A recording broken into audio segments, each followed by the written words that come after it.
다음은 연산자 중복 문제인데요. 오퍼레이터 오버로딩 또는 함수 오버로딩. 그래서 오버로딩은 중복 정의라고 이렇게 정의하고 있고요. 어떤 개체가 식별자라고 하면 뭐예요? 명칭, 아이덴티파이어, 변수명, 함수명, 상수명, 프로시저명, 클래스명, 타입명, 하여튼 모든 명칭, 이름들 식별자라고 하죠.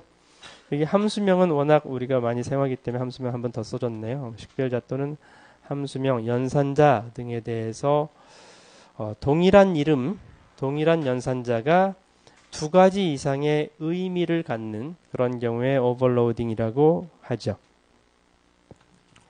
그래서 상수, 변수, 함수, 프로시저, 클래스 등 모든 경우에 다 가능하고요. 이 오버로딩과 유사한 그런 개념이 있는데 스코프, 영역 얘기할 때 변수의 영역에 대해서 전역 변수, 지역 변수, 비지역 변수, 그러니까 블록 구조에 대해서 얘기할 때 이제 지역 변수, 그러니까 비지역 변수하고 지역 변수에 동일한 이름의 변수가 선언되면 지역 변수만 유효하죠. 그리고 비지역 변수는 유효하지가 않죠. 그런 것과 개념이 유사한 점이 있어서 참고로 그 얘기를 해준 거고요. 그러면 연산자 중복은 왜 사용하냐라는 거죠. 연산자 중복은 자연스럽게 코딩을 하는데 필요하기 때문이죠.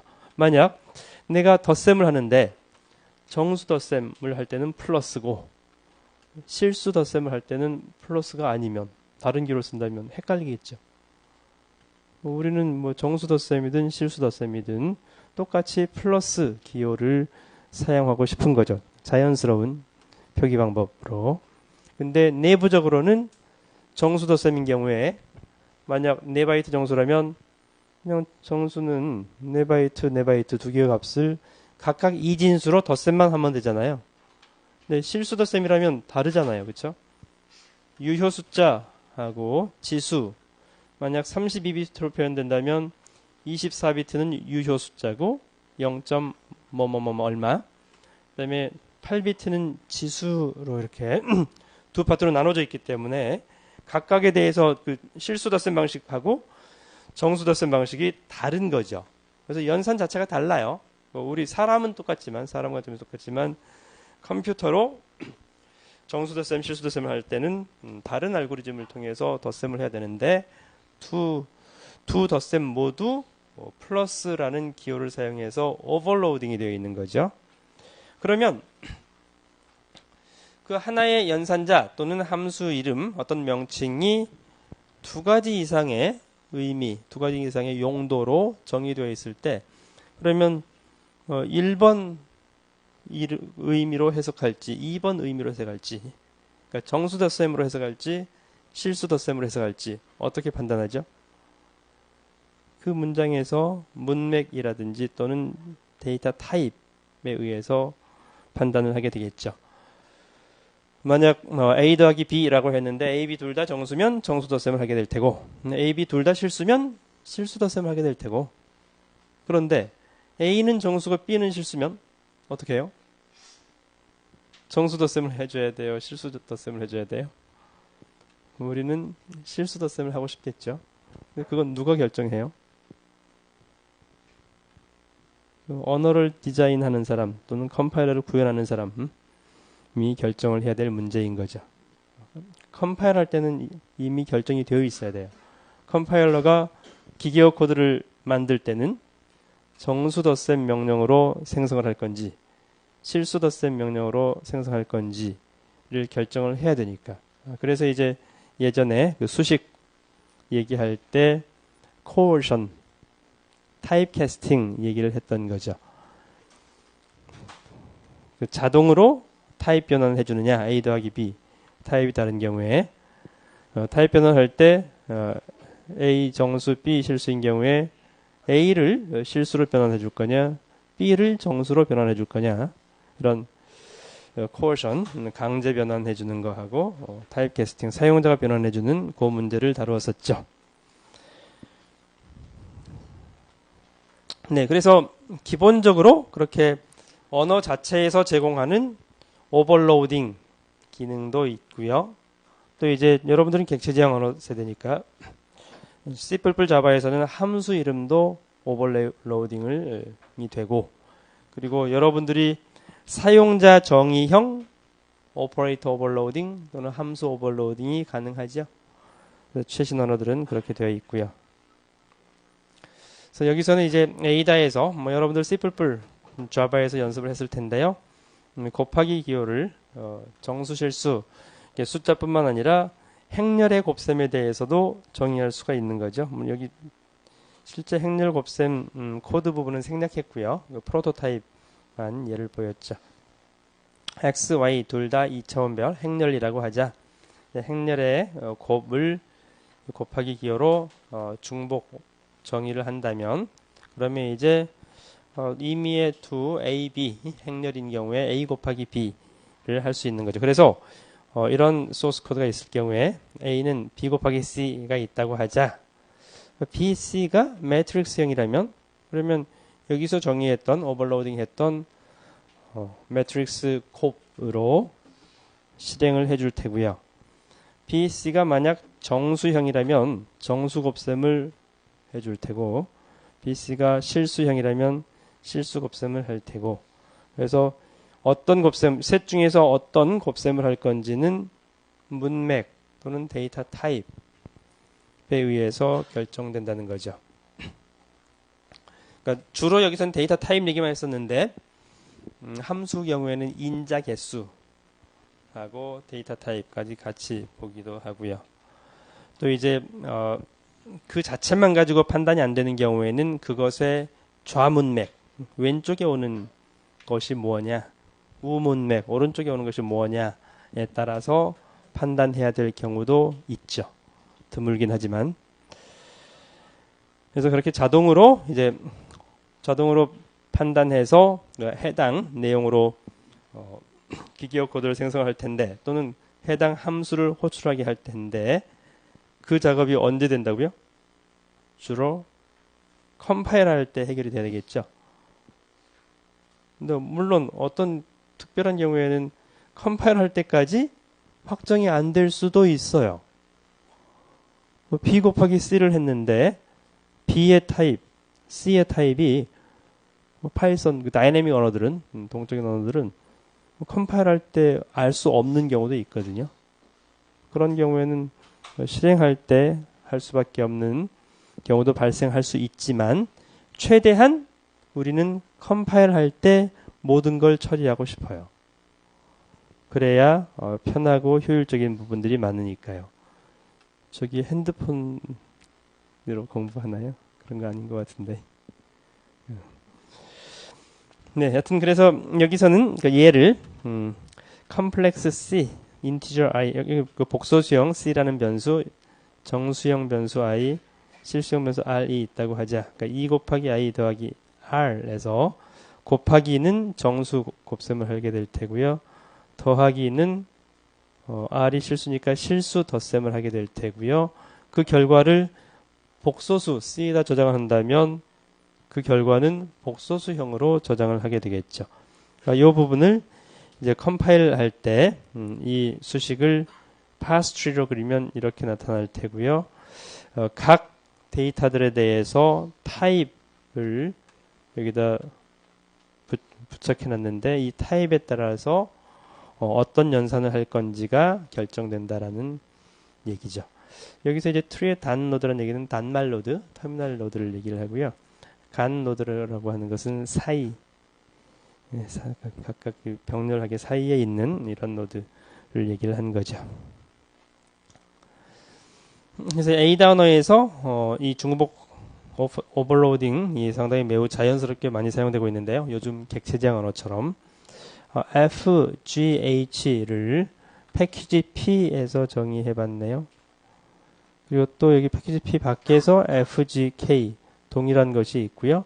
F는 여기 패키지 P 안에서는 X는 실수, 밖에서는 X는 불린, G는 K는 도메인, X, GK 모두 X를 도메인 타입으로 했고, 여기는 도메인 타입 똑같네요. 그러면 여기 이 return value는 달라요. 여기 패키지 P 안에 있는 G는 return이 real이고요. 밖에 있는 것은 boolean이고요. P 안에 있는 K는 return value가 boolean이고 밖에 있는 것은 K가 real이네요. 이런 경우에 이제 실제 메인에서 실행할 때 T는 FV라고 했다고 하자. 여기서 V는 real이네요. 그래서 FV를 실행했을 때 이 패키지 P 안에 있는 FGK냐 여기 메인에서 정의된 FGK를 실행할 거냐의 문제죠. 그래서 여기서 FV는 V가 real이므로 F 찾아가서 real 타입인 P.F를 실행할 거고요. 만약 FU를 콜한다면 U는 boolean이기 때문에 인자가 boolean인 main.F를 콜할 거고요. 그런데 만약 FKS 이렇게 콜한다면 그러면 애매한 모호한 경우가 발생하기도 해요. KS는 에서 도메인 타입이니까 K. 근데 여기 둘 다 인자가 도메인 타입이잖아요. 그 return value만 다르잖아요. 그래서 이런 경우에 어떤 걸 콜해야 될지. 그래서 보통 C++ 여러분들 배울 때 오버로딩에서 인자 개수 또는 인자의 타입이 다른 경우에는 허용하는데 인자 부분은 완전히 동일하고 return value만 다른 경우에는 허용 안 해주죠. 그 이유가 이것 때문에 그래요. 애매하니까. 결정할 수가 없잖아요. 컴파일할 때. 그래서 컴파일할 때 명확하게 결정할 수 있는 형태로 스페시피케이션, 명확하게 명세를 해줘야 되는 거죠. 하여튼 A단은 이렇게 인자의 개수하고 타입이 동일하고 return value만 다른 경우에도 허용을 하나 봐요. 그래서 이런 모호한 문제가 발생해서 문제가 있다를 얘기를 한 거죠. 다음은 generic function인데요. 포괄 함수. 포괄 함수도 여러분들 C++에서 템플릿 클래스를 사용을 해봤는지 안 해봤는지 잘 모르겠네요. 그 부분이 좀 뒷부분에 있어서. 그래서 generic function 또는 generic procedure라고 하는데 generic function에 대해서 들어봤나요? 처음인가요? C++에서 얘가 잘 되어 있는데요. generic function이 유용한 경우들이 있어요. 예를 들어서 여러분들 소팅 함수는 매번 작성하잖아요. 근데 소팅 함수 뭐 소팅할 때 주로 써요? 맨 처음에는 이제 정수 배열이 있는데 값들을 순서대로 1, 2, 3, 4 순으로 나열하고 싶어. 그럴 때 소팅을 쓰잖아요. 근데 꼭 정수 배열만 소팅하는 거 아니잖아요. 근데 내가 정수 배열 소팅하는 소팅 함수를 소트 만들었어. 근데 그 다음에 또 딴 일 하다 보니까 실수 배열을 소팅할 일이 발생했네요. 그럼 어떻게 해야 돼요? 그 전에 정수 배열 소팅하는 소트 함수를 사용할 수 있나요? 안 되잖아요. 인자의 타입이 달라서. 그러면 아까 이제 정수 배열 소팅할 때는 sort i라고 하고 실수 소팅할 때는 sort f라고 해서 이름을 다르게 해서 소팅 함수를 달리 만들어야 돼요. 그렇게 해서 했더니 또 이제 이름을 소팅할 일이 있었어. 그러면 문자열 소팅이잖아요. 그 문자열 소팅 함수가 또 필요했으면 또 소팅 함수를 또 만들어야 돼요.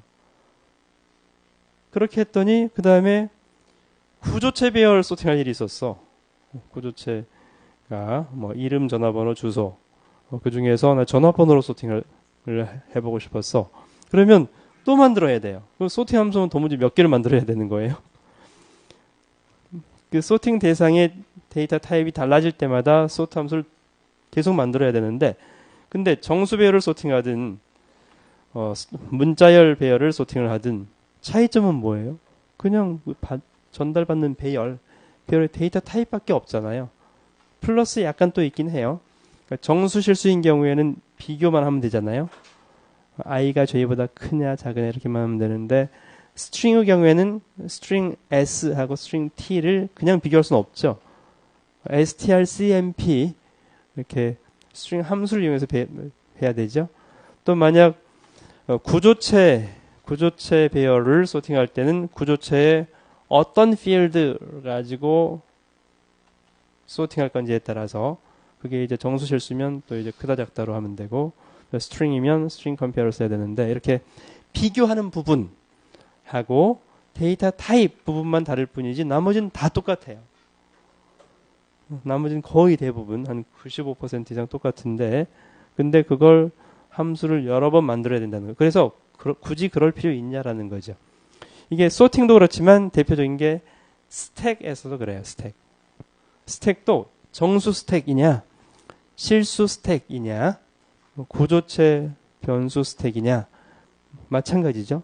스택의 탑 포인터, 푸시, 팝 이런 기능이 똑같기 때문에 하여튼 데이터 타입만 다르기 때문에 이런 경우에 그렇게 데이터 타입에 따라서 여러 개의 함수를 따로 정의하지 말고 스택 같은 경우에는 스택 클래스를 인티저 스택 클래스, 실수 스택 클래스, 이렇게 문자열 스택 클래스 따로 정의할 게 아니라 템플릿을 하나 만들어 놓고 템플릿에는 데이터 타입이 정해져 있지 않아요.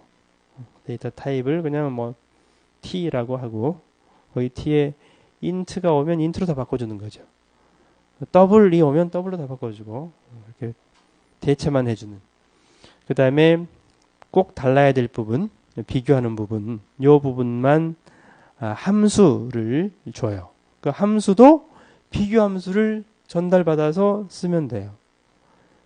그런 형태로 할 수 있게끔. 그 비슷한 것 중에 하나가 여러분 C 언어 라이브러리에 그 퀵소트 함수가 있어요. 그 퀵소트 함수는 정수든 실수든 구조체든 뭐 문자열이든 다 할 수 있는데 그때 데이터 타입하고 비교 함수를 전달을 해서 그렇게 그 전달받은 인자, 그러니까 타입하고 비교 함수 그 인자를 가지고 그걸 이용해서 소스 코드를 만들어내는 거죠.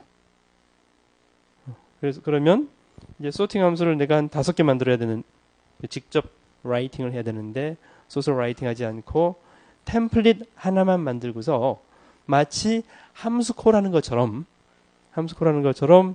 타입이 인티저야. 그다음에 비교 함수는 크다 작다야. 타입이 문자열이야. 비교 함수는 strcmp야 라고 이렇게 인자 전달해주면 그거에 맞춰서 그 템플릿에 있는 내용을 이렇게 대치만 해서 인자로 마치 call by name처럼 그 부분만 이렇게 대치를 해서 소스 코드를 만들어주는 함수를 generic function이라고 하는 거죠. 생성 함수. 그래서 generic의 의미가 생성이라는 뜻이잖아요. 그러니까 함수를 생성해주는 함수인 거죠.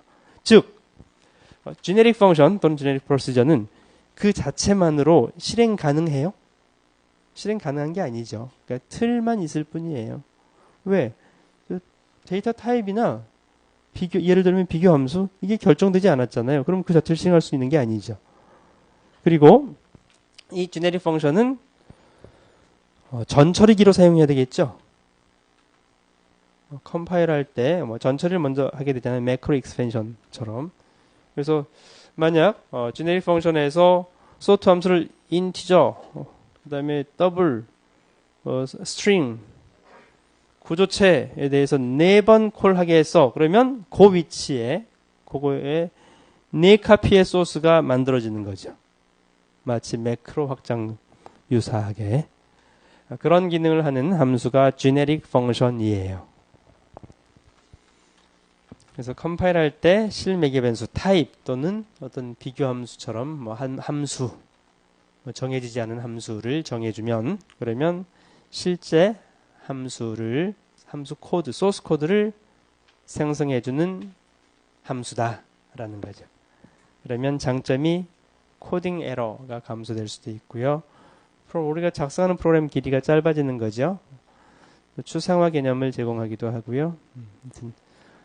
결과는 소스 코드를 생성해주는 거다라는 것을 그래서 색깔을 좀 다르게 해봤네요.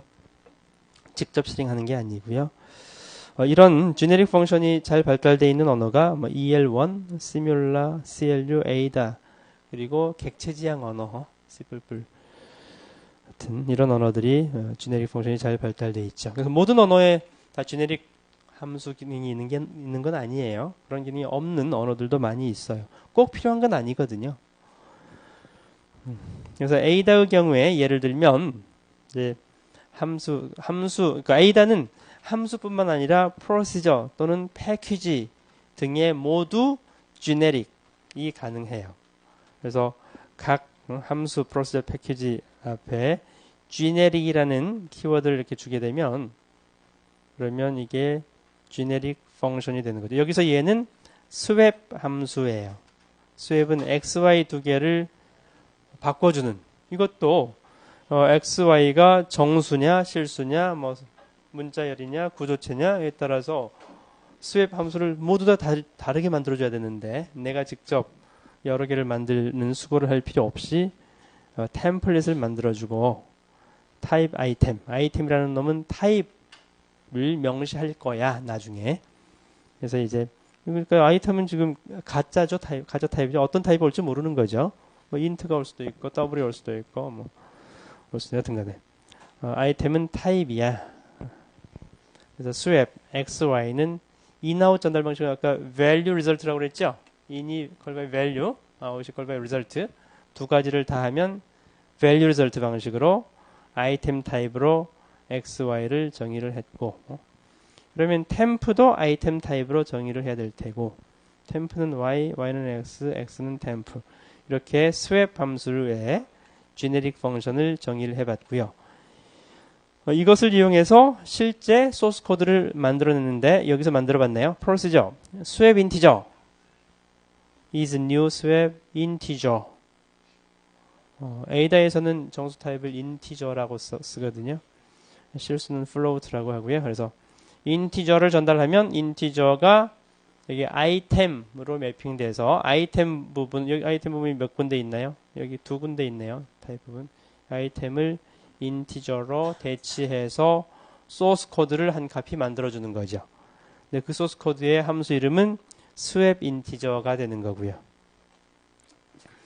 타입을 float로 주어서 swap real이라는 함수를 만들어 봤어요. 그러면 실수를 스웨핑하는 함수, 소스 코드가 만들어지겠죠. 그래서 이렇게 두 개의 함수를 생성을 했으면 이제 이 두 개의 함수는 사용하면 되겠죠. swap integer a, b. a, b는 정수 타입이겠네요. swap real pq. pq는 실수형이겠네요. 그래서 a다의 예로 genetic 펑션을 소개를 했고요. 이런 그 genetic 펑션하고 함수 오버로딩을 섞어서 쓸 수도 있어요. 오버로딩 얘기했었죠? 지금 genetic 펑션 얘기했죠? 두 가지를 함께 섞어서 사용하는 예를 보여드린 거네요. exchange 방금 전에 템플릿 genetic 펑션 템플릿 선언했던 swap을 이용해서 exchange is new integer, exchange is new swap float. 조금 전에 얘는 이 함수 이름을 다르게 했었잖아요. swap integer, swap real 이렇게 했었는데 같은 이름으로 이렇게 중복 정의할 수도 있다는 거죠. 왜? 에이다에서는 중복 정의도 허용을 해주니까. 그래서 전부 다 방금 전에 했던 것처럼 이렇게 다른 이름으로 하게 되면 콜할 때 여기 타입에 맞춰서 swap integer 콜을 해야 되고 실수면 swap real을 콜해야 되는데 그것도 불편하다는 거죠. 그냥 오버로딩 기법을 적용을 하면 integer든 float든 boolean이든 character든 모두 다 swap 함수를 이름을 동일하게 exchange로 선언을 했어요. 소스 코드는 물론 4카피죠. 소스 코드는 각각 따로 있어요. 근데 그 모든 각 소스 코드가 이름이 모두 다 같은 이름일 뿐이죠. 마치 변수에서 에일리어싱인 것처럼 함수가 에일리어싱인 셈이죠. 그래서 함수의 실체는 4개가 있는데 이름이 모두 다 같은 exchange야. 그러면 exchange A, B를 콜했을 때 A, B의 자료형에 따라서 정수형이면 정수형 스웨핑 소스가 실행이 될 테고 A, B가 실수형이면 실수형 스웨 코드가 실행이 될 테고 불린형 캐릭터형이면 거기에 맞춰서 실행이 되겠지요. 그래서 두 가지를 섞어 쓸 수도 있겠죠, 당연히.